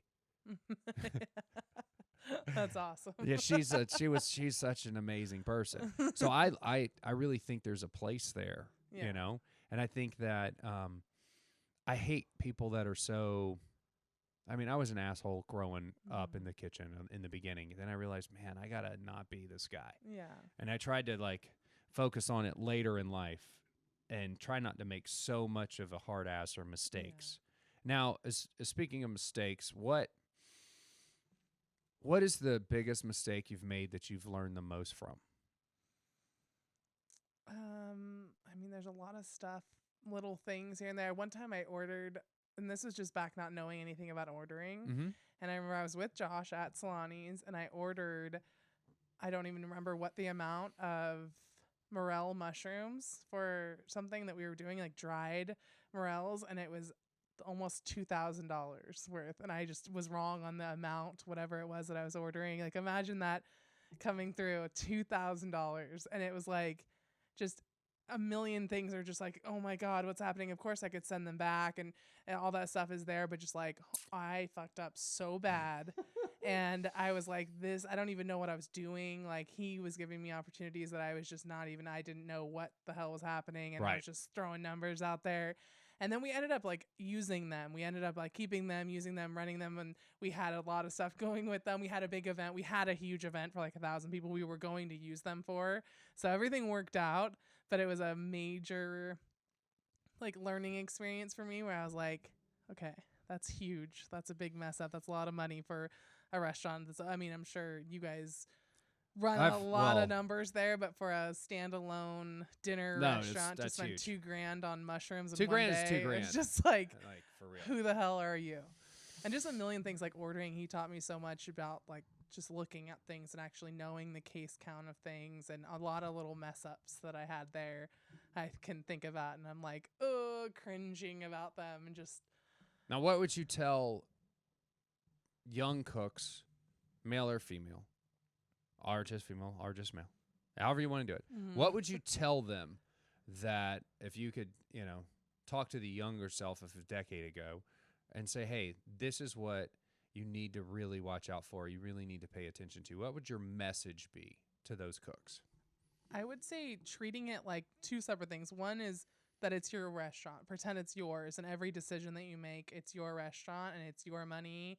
And just imagine that you have to answer for every little decision that you make, if it's messing up a steak or ordering or anything, and you have to answer for those numbers. And just the second part of that would be taking that as an opportunity to learn something, and pretending it's your restaurant is giving you the practice for your future. And that's what I try to do for and I'm not perfect, and there's days where I'm messing up and all that, but every day I try to think of it like, hey, if this is my restaurant and this is what I'm spending money on, and I'm actually just using all of this for my future, I'm basically using them.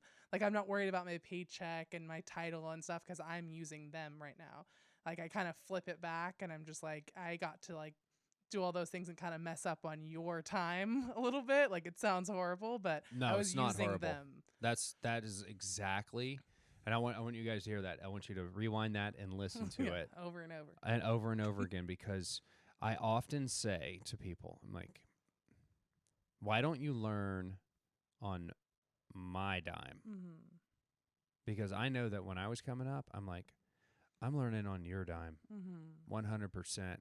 Thank you for giving me and I looked at it like I'm learning how to do this on someone else is paying me, because one day I'm going to own my own place. Like, that's what the original goal was to own the own place, right? So it's like, I got to learn how to do this, and I'm going to learn on your dime. You're paying me to learn.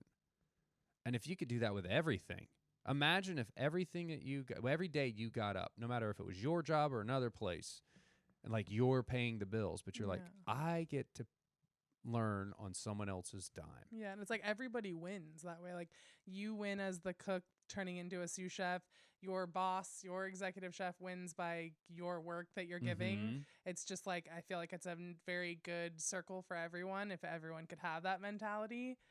And it just keeps you motivated every day because you're just like, okay, I get to do this, even if it seems like this isn't fun or I don't want to do this or whatever. It's an opportunity for you. Yeah, like it's not cool to do the dishes the whole time, right? Yeah, but then you're like, look, you get to like actually know how the dish machine works, and there's a million things. And I would say, like, I always tell everyone there's a moment every day that I get my ass kicked and handed to me, and then there's a moment where I'm like, I'm doing this, like I'm so badass, look at me. And it's just like the day goes up and down all the time for me, like high and a low every single day. It's not like it's just a day where I'm like, it was cool, it was whatever. It was like, no, I was completely humiliated when I didn't know how to do something or fix a refrigerator that broke or something.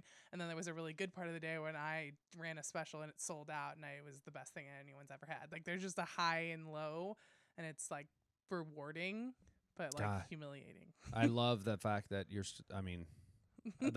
here's the deal. And I love, that's why I'm so excited then when you came on and, you know, we're doing it again so we can have it on record. Yeah. Sorry guys. No, sorry guys. But your perspective is so, no, I wouldn't say finite. Your perspective is so strong from every day. You're still pushing yourself for a high and a low. And I can find myself going days without a high or a low, right? Because it can be mundane. You're on your, what do you got? You got 4 this meeting, and then you got this. And maybe like you're overly confident because you've been doing it for so long. Yeah, or you could be, we got it. Or like you've seen this record, or you've seen this chapter, or you've seen this, and you find yourself trying to figure out what's next for you as the chef, or you as the leader in the company, or leader in the business, and the opportunity to create something is not there. So it's a tough perspective for me, but I get really excited when I hear you talk about it because it reminds me of like every one of us has the opportunity every day to have a high and a low, to have the opportunity to get humiliated and to find something that's beautiful about it. Yeah. And I think that's probably why it's why E.C.O is still here. It's why I keep trying to, you know, do a podcast, I always am trying to teach myself something. And I think that if you can do that, you'll find happiness. So it's super difficult to do because a lot of people just want to go into work, and that's okay. But I don't find people that make huge changes or differences in other people's lives are the ones that are playing it safe. I was just going to say, I feel like I admire this whole thing because you put yourself out there. Like you're uploading videos of yourself and other people and getting criticism maybe, or maybe not, or maybe you just feel like I had some criticism. But then it's like you spent the whole night editing, like you're putting so much out there for other people. And that's how I feel like on a date. Sometimes like I'll be like, if I make a special or something at work, I'm like, why do I have to keep like showing my soul to everyone? Like it's always, I feel like me just being like, I made this dish in here and you tell me how crappy it is and how you don't sell it all night. Like just, it's like you have to keep like so opening yourself up to everyone. It's an interesting dichotomy of our business that we are so tough-skinned and so pirate, rock and roll, edgy, rebel. And then, you know, you can't talk shit about me. I'll talk shit about you. Yeah. Fuck you, bop, bop, bop, bop, right? And then when it comes down to the food, you know. Like, so it says one word, say something. It goes out to the thing and they're like, this is shit. They don't know anything about food. Or it's like, what? You know, but it stings so deep. Yeah. And then it's like, oh, it's not even my food. It's his food. And they won't buy me what there's so many borders or layers or walls that you try to put up. But when it really comes down to it, it's only about what you put on the plate as your special. And that's your soul on the plate. Yeah. And then you're going to have some schlub come in and they're going to tell you that it tastes like this or that, or they don't like it. And you like hang every word on it. Yeah. Like, and I feel like I'm tough, but it will still just kind of like beat you down because you're just like, well, then what's my motivation to do that again? Like, but then you just do it again because you're just like. Where do you find motivation or inspiration? I feel like social media is huge, that I, scroll all day long and follow a lot of different chefs and just kind of see what they're doing, and like seasonality of anything. I'm like, okay, well, all I know is I want to use strawberries, and then I kind of just start from there, and I'm like, strawberries, like Google, and then pictures, and then I just kind of start piecing I things. love that you picked strawberries. Have you watched that video of that strawberry dessert? No. That's like, they de-seed the strawberry, they take the strawberry, they Oh pull my all the God. leaves off the back. It's like a 20-minute video for a strawberry dessert. Where Strawberry it's like, porn. oh yeah, it's crazy. I'll have to find the link and I'll put it in this video if I can find it. They pull all the seeds out of the strawberry. Yeah, like that's the little a lot better than what I'm doing. And then they pull all the leaves off the top and they freeze dry them and they keep them, and then they blow sugar and they make it look like a strawberry. Then they fill it with the puree, and then they put the leaves back on it, and it's like 7 days for like one that strawberry. Chef table episode is like, we made the tomato a strawberry and the strawberry's a tomato, and you're just like, that's the coolest thing ever. But right? I was, well, who was that? Because I've seen that one. That was Alinea, I think. Alinea, yes. I'm pretty sure, but I don't know. That's 100% the truth. Like, I Yeah, think it was don't know. Alinea, right? Yeah, I feel like I'm not doing anything as nice as that, but just on my own little world, just like trying to make stuff happen, trying to do new things. That's all you using it can as do. an opportunity for myself to try something. Keep pushing. And I'm just kind of like, well, then show me what you can do. Like, if anyone else has something to, like, I kind of am like, to anyone in like the front of the house or whatever, I'm just like, but none of you even know how to make one of the things I put on this plate. Like, so if you have any feedback for me, if you know how to do anything, let's talk about it. Like, now, I don't know if I've asked you this, but what's your biggest frustration with your job? What's the thing that irks you so much about what we do? It's really hard to work in the environment. I would say not with I love all the back of the house. I struggle with the front of the house, just feeling like we just can't relate. Like, we have nothing in common. You work 3 hours and you make a lot more money, and it's just like, I just don't know what we can even really talk about. And we have they kind of will come in and be like, table 35 is just like not tipping enough, and I'm just like, we have nothing in common. Like, I don't find any passion talking to you. You don't get what I'm talking about. Like, we're just like strangers, and you deal a lot with that. And I feel like I'm always just like, I try to find something to relate on, and like, I want to like you, but everything you've said is just like, we're two opposite people. And so living in that world of just like, I kind of just want to be around the cooks and just gravitate backwards, because I'm just like, I can't, like, everything they say is just not, I don't relate. When I was just talking to the chefs about this, and like, I love working with Chad and Richard, because they have like, they have a different, they're both so wildly different, and they've had so many different experiences, but we all, it's just like you and I, we've been talking for almost an hour and a half, and it feels like 10 minutes, And when I first started cooking, I worked at places where the servers came in, and we were seasonal in South Florida. These men and women would come in, and they were servers. Mm-hmm. This was a profession. Yeah, and like, I respect it. Right? Yeah, and like, I don't want to put them down, but no. Like, this was my job. Yeah. I worked 6 months in South Florida in these operations, and I make X amount of dollars. And chef, you need to provide me with a hot food. It needs to be on time. I'm going to give these people the best time of their life, and I'm going to sell what you need me to sell, and I'm going to provide them with service. And they're going to tip me, and I'm going to make a bunch of money. And I'm going to make sure we all look good, because I'm a professional. Yeah.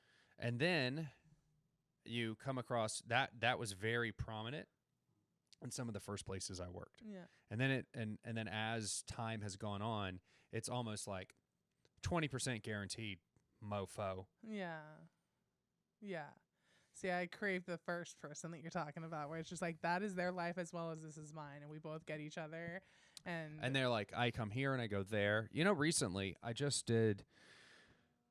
I toured Pelican Hill. Mm-hmm. Have you ever been to Pelican Hill?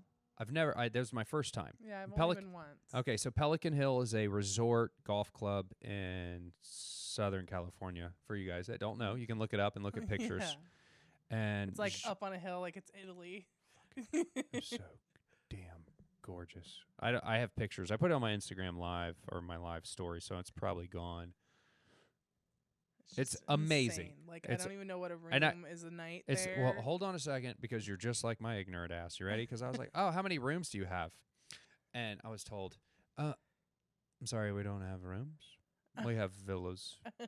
And I'm like, what? It's Italy. What do you mean you don't have a room? And they're like villas. And so like we're walking the property, and Ben, he was super nice in HR. He points up to the thing and he goes, those are our villas right there. And they're freaking like apartments. Yeah. Like homes. Like we would say suites, but they're villas. Yeah, they're literally small town homes like next to each other. And so Pelican Hill, I'm walking with Chef John Pierre, and we're talking with some of the students from Culinary Lab, and he's dedicating a huge amount of time. Mm-hmm. And he goes, what do you guys want to be? Old French guy, standard French guy. Oh, the pants. I would love to have him on and just hear his story, right? Yeah. Because it would be so classic. And he goes, well, is it going to be enough? Like your passion, you got to love it. Yeah. You got to love it because This. you're never going to make as much money as the front of house. Mm-hmm. And they come in, they make the tips, and you work all day and you make just as I did. I said, hey, what do you think about Danny Meyer and his tip banning in his restaurants? And he goes, I think it's a fantastic idea. I think we should do that here in America. I don't know if they ever will, but in Europe we don't do that. And then we never have, like it's service is a profession and we all make the same amount. So how can you have a trade and work all day and make barely enough, and then someone come in, make 4 hours worth of work, and they make twice as much as you? Mm-hmm. Why? That's bad for our business. And I think we should ban it across America. And I was like, and he didn't skip a beat. Yeah. You're like, whoa, that's not expected from an old school. Yeah, like he's like, that is not right. Mm-hmm. And it was it like, just creates such a division. Like, and I'm not the only person that I know that would say that same thing. No, I'd agree with that. And it's just like, you just, like I said, nothing to relate on. And then you're kind of like, it's just I love the servers that do it and do it well. I will do anything for them. Yeah. I yeah, just and you can like feel it right away when I meet someone. I'm like, you're normal. I'll do anything you need. You don't even have to ask. Like, and then you meet the people that are like, they aren't tipping today. Mm-hmm. And I get it because you depend on the money, but like, yeah, you signed up for it for different reasons than we did, so we could be jaded. Yeah, but it's super hard. And there is another. I see their side when they're like, we have to actually deal with people and we have to look a certain way, and there are other demands on them, and I totally give that to them. Oh, that's a good point. But that's where I'm like, okay, so I don't knock them. I just feel like we're two separate worlds, and I just don't know where we would really meet up. And I'm kind of just like a persona in the kitchen, so I can't really get out of that just to talk to you socially for a second. Right. And then it's like, so I just feel like we never really click because I'm like in sous chef mode and you're in your thing, and I just like we don't match up. And no, it's really hard. It's really hard to kind of find that even ground. And then you go out like sometime and like say I end up there or whatever, and they're just like, you're so nice. And I'm just like, well, I'm sorry, you're catching me. I'm like, when you just want stuff from me and we're at work and yeah, if you knew the menu, I would be a lot nicer. Yeah. Like if you hadn't asked for Thousand Island, like in the middle of service, like we don't have that. I mean, I think that one of the craziest things that we have to balance is the difference between front of house and back of house. But we have to do it in a way that everybody gets a word or a voice, right? And right now it's very one-sided, and I don't know if it's going to get switched. And I applaud Danny Meyer, and I wish that, I've had conversations with people that have been mind-blowing where they're like, I would like it to set up where we tip the whole place. Mm-hmm. When people argue, like, what's the motivation from that server? Like, then it's like, that's really gross. If you have someone working for you that you worry that if they weren't given a certain amount of money, they're not going to do their job. Like, that'd be like if I said that to a cook. Like, if I don't like give him extra money tonight, he's going to short me on everything all night. Yeah, he's like, just not going to make your dish that way. That's just a gross thing to think about. Now, you teach. You enjoy that. Were you good in school? Yeah. Okay. I mean, I wasn't like taking in crazy AP like every, but You did. I all was right. worried about it, and I was. You did all right. Yeah. In school. I barely graduated. I'm sure people are gonna. That's one of my curiosities as far as what when I get to sit an opportunity, and I have to say that Leave It on the Line is 100% my guilty pleasure. Mhm. I get to sit down and have some. It's my form of a shift drink where I get to interact with somebody, and Mhm. that's why I started Shift Drink. Is because I miss the opportunity to kind of voice my opinion and talk business, and I thought we needed a voice out there.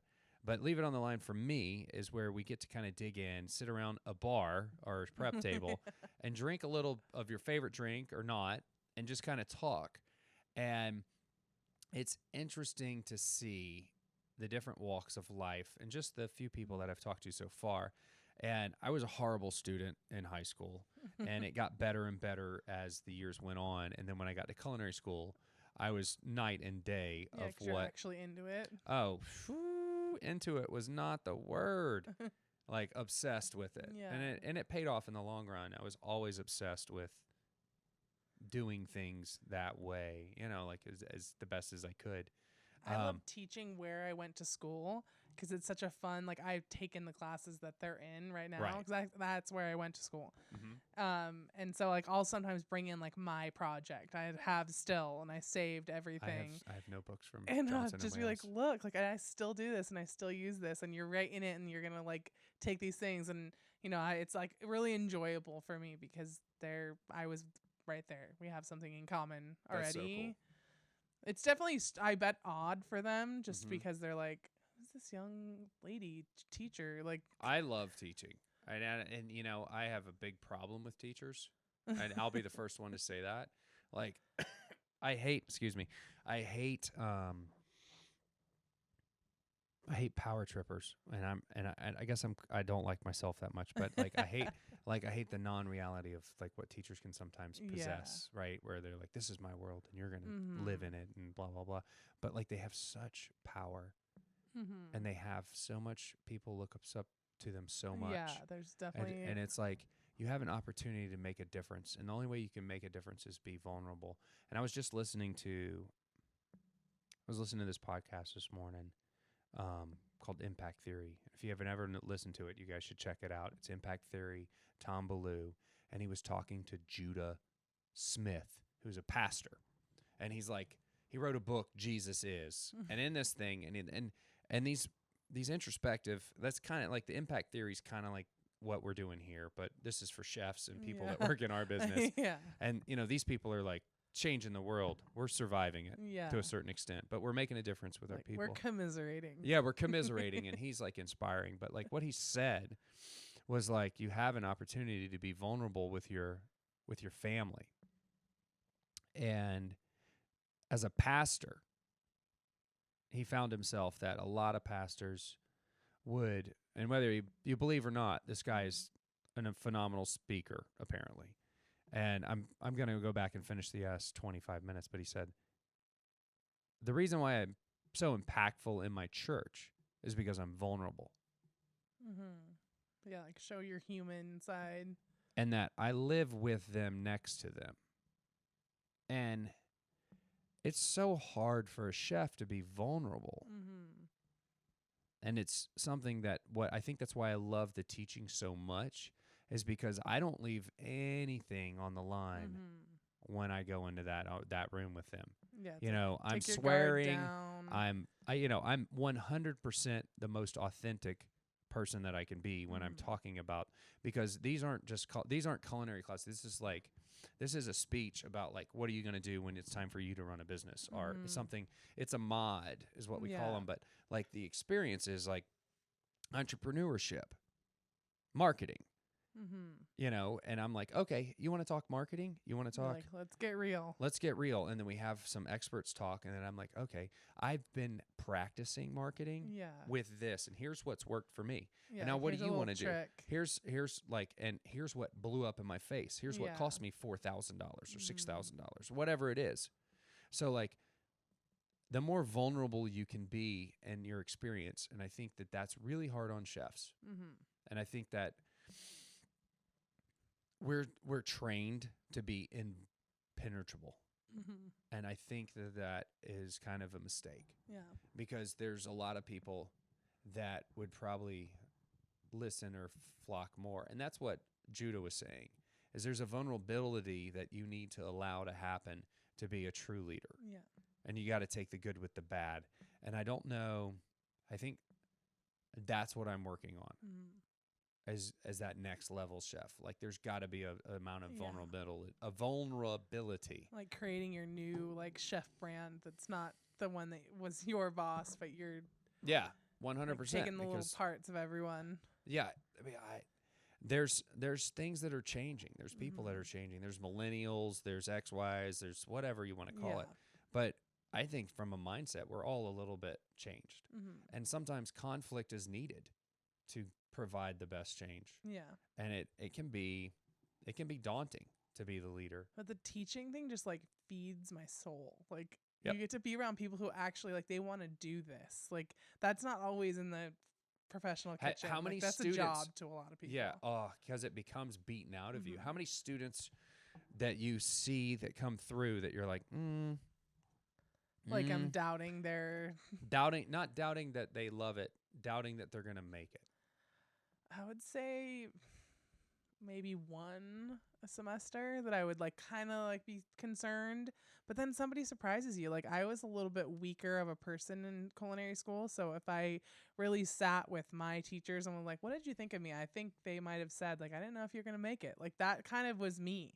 So I don't want to say that about someone else, because even Josh and I would talk about it. He's like, I didn't think I was going to work out. Like I just took a shot on you. Like you didn't know what you were doing kind of thing. And it's like, you don't know how someone really is going to be until they're in it for real. And I do worry sometimes when people already seem like burnt out or they're already kind of complaining about it, because I just worry that like if you don't like it now, it's going to get a lot worse for you. But I don't really look at any of them as like I'm concerned about whether or not they could do it. It's just like, do you want to do this? Like when you get, you know, the real like workload comes at you, are you going to want to do this and keep going? Now, we have a couple more questions. Like, I think that there's only 2 questions left. Okay. So it's there. So it won't be the longest leave it on the line in the whole. It depends. Are we at the longest one right now? We're at 142. That's a long one. Yeah. People have dropped at this point. Oh yeah, it's just you and me. It's totally just you and me. And like the camera shut off once or twice, where it's like, hey. I don't know if I could even go with a 2-hour like myself. I would just be like, and there's no time that I would ever sit for 2 whole hours. But like, I go to my watch later history. You know what's funny is that I've got not funny, but what's awesome is I've got these on Castbox now and SoundCloud. I finally got it figured out how to upload it to Castbox, which is a great app. It has a lot of free podcasts on it, and SoundCloud. So you don't have to just use YouTube. Yeah. You can use these and kind of listen to it as you run. I've been all about like I listen to podcasts and I love it and I love YouTube. I've been all about like Restaurant Impossible podcast. Oh yeah, really? I've never listened to Restaurant Impossible Impossible. because it's so different. It's like someone new, a new topic. It's just like I gotta check it out. But I gotta check it out. Yeah, one of my cook friends turned me on to it, and I was like, okay, thank you. That'll be my new. That'll be my new jam. I can't get over like.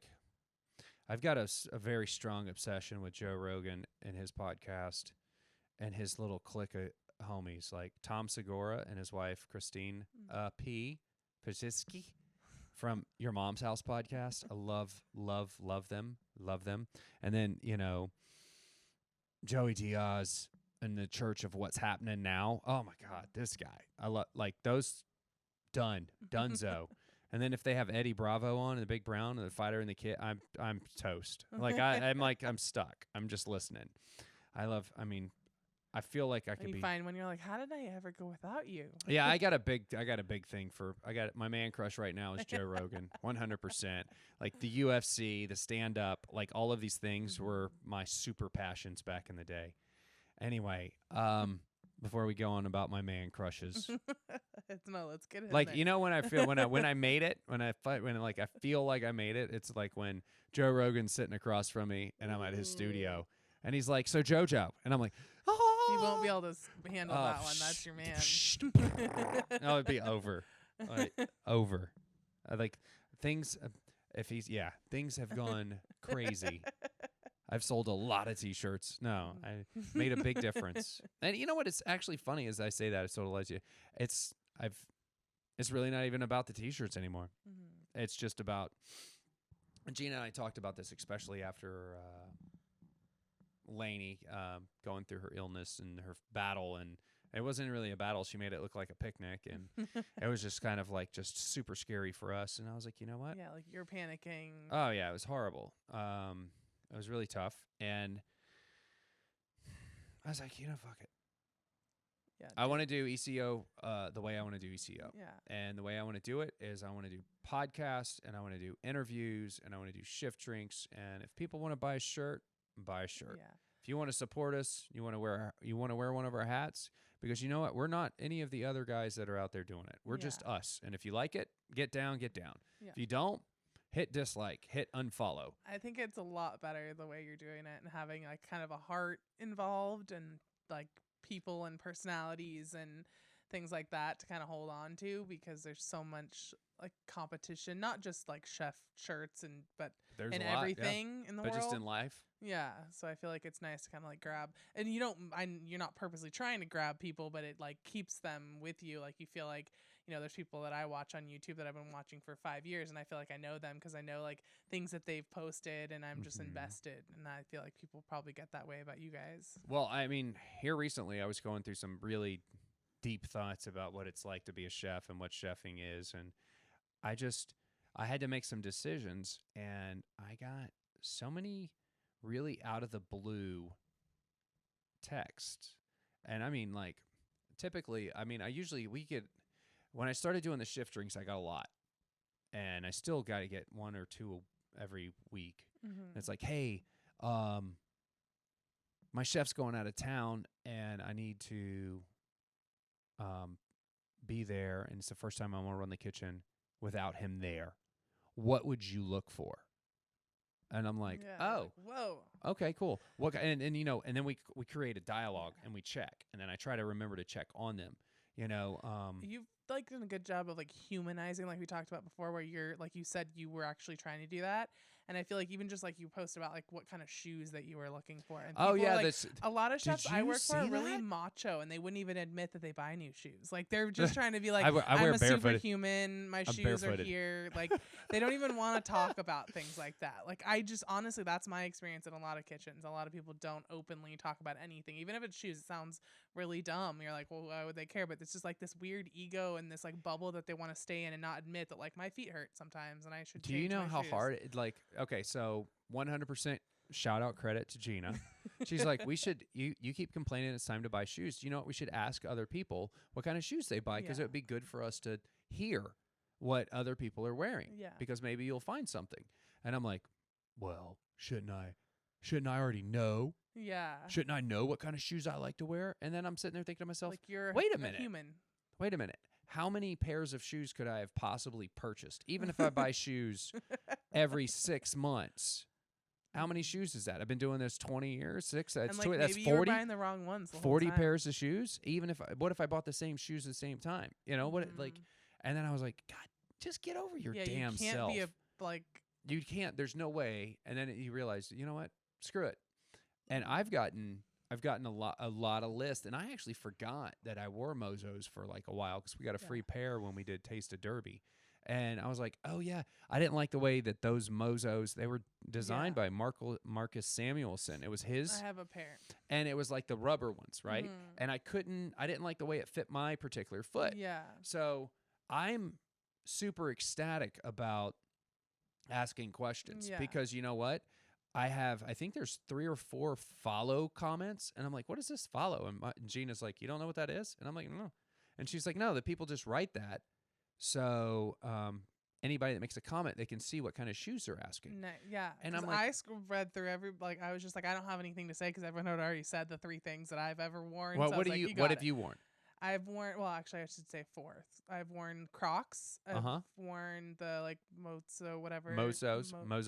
Yeah, the Danskos, and then like the Birkenstock clogs. But I just always stay with the Birkenstocks, and I've worn like the ones with the cork bottom, and then I've worn like the rubber. The cork bottoms ate the shit out of my socks. They shredded my socks, and I felt like they just got like harder and harder. I was like, they started out nice, but I'm not, and they were kind of slipping off, and I didn't like that. I did the Birkenstock lace up leathers for a while. I did those for a while. You know what I wore for the longest time was SWAT boots. 511 Tacticals, Bates. Bates were some of the Tanners. I had a pair of Tanner boots, and these were like everybody has 8-inch like SWAT. But I wore SWAT pants forever because it held my Leatherman, it held my pocket, like 511 Tactical SWAT pants. Shout out. That's how my chef right now, my like chef de cuisine above me, he's like pockets all over, like pocket knife, like he's. If you're working in a kitchen and you don't have a pocket knife, get the fuck out. Yeah. I don't know. People are like, "What are you talking about, pocket knife?" I swear by it. If Yeah. you work for me and you don't have a pocket knife, well, because you're like can cut the box, obviously that's one thing, but you can cut the tape if you're into organizing. It's the most handiest thing, and it's like I think there's a guy follows me, and I follow him on Instagram, Dale Doe 2, and he had an image, a meme, and it was like He-Man when somebody's like, "Does anybody have a knife?" And he's like, you're just like, I have one in my pocket. I do. So, we just totally tangent that, tangent the hell out of it. It's going to be the longest. It always is. Yeah, you got to cut it. No, we're not cutting anything. That's the beauty of this. I've listened to 3-4 hour podcasts with my man, Joe Rogan, and his SWAT team. You were feeling your man. They're so goddamn funny.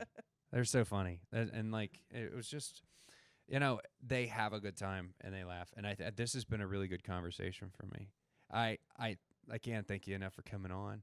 If you had the opportunity to sit down and have dinner anywhere in the world at any restaurant with any chef, alive or dead, who would it be?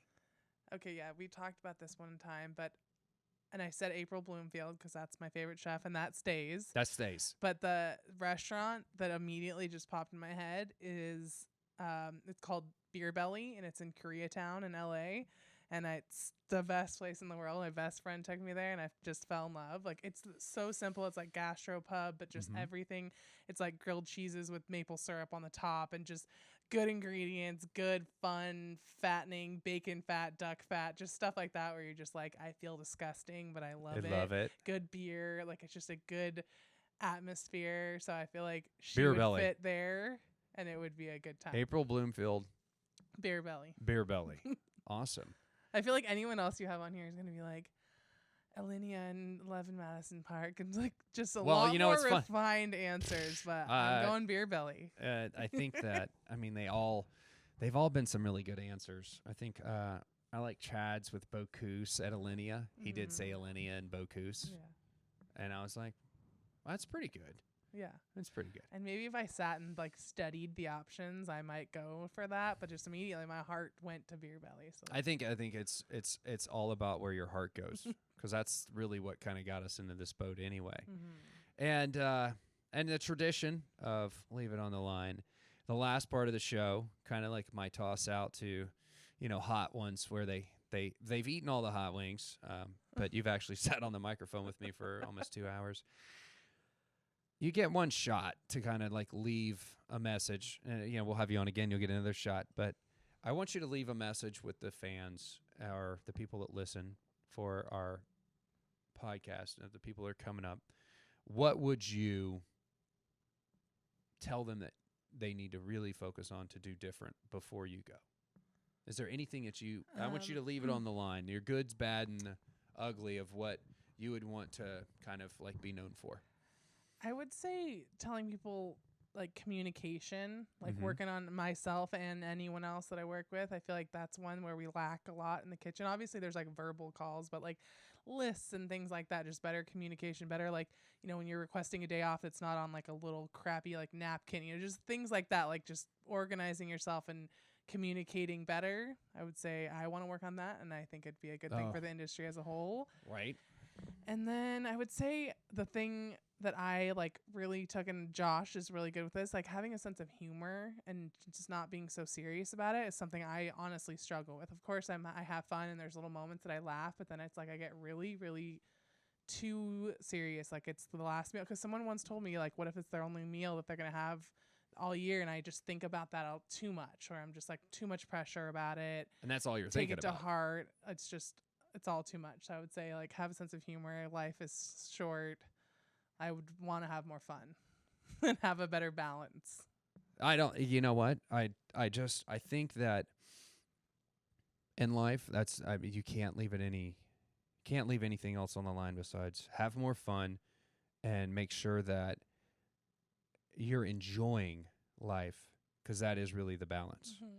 Ali, I want to thank you for coming on Thank you. and fun. leaving it on the line with you. As always, Thank you to anyone who's left standing. who's left standing. It's only like they're just watching them. this is drink. a lightweight podcast. We're shooting pro stuff now. This is an hour 55 in. Listen, we love you guys very much. And as always, I'm Chef JoJo with E.C.O. We brought you another episode of Shift Drink. And until next time, cheers.